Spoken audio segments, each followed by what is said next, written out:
खाल्लेलं अन्न व्यवस्थित पचणं हे चांगल्या आरोग्यासाठी अत्यंत महत्त्वाचं आहे. पचन नीट न झाल्यास गॅस, आम्लपित्त, बद्धकोष्ठता यासारख्या समस्या निर्माण होऊ शकतात. अन्न व्यवस्थित चावून खा. अन्न चावल्यामुळं त्याचं लहान तुकडे होतात आणि पचनक्रिया सोपी होते. तोंडातील लाळ पचनाची सुरुवात करते. दुसरं महत्त्वाचं म्हणजे योग्य वेळी जेवण करा. दररोज ठराविक वेळी जेवण केल्यामुळं पचनसंस्था नियमित राहते.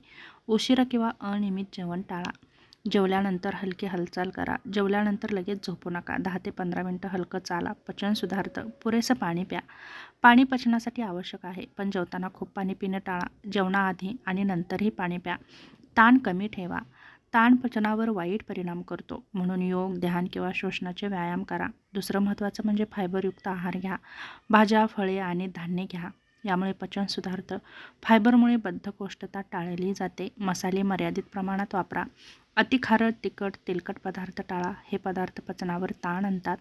प्रोबायोटिक्सचा समावेश करा, जसं की दही, ताक यासारखे पदार्थ पोटातील चांगल्या जीवाणूंना वाढवतात आणि पचन सुधारवतात. पुरेशी झोप घ्या.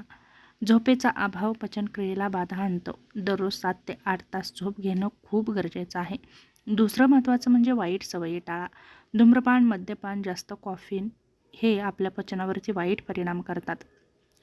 पचन चांगलं राहण्यासाठी संतुलित आहार, योग्य जीवनशैली आणि मानसिक शांतता खूप गरजेची आहे. एवढं करूनही जर तुम्हाला पचनाशी संबंधित तक्रारी जाणवत असतील तर नक्कीच तुम्ही डॉक्टरांचा सल्ला घेऊ शकता.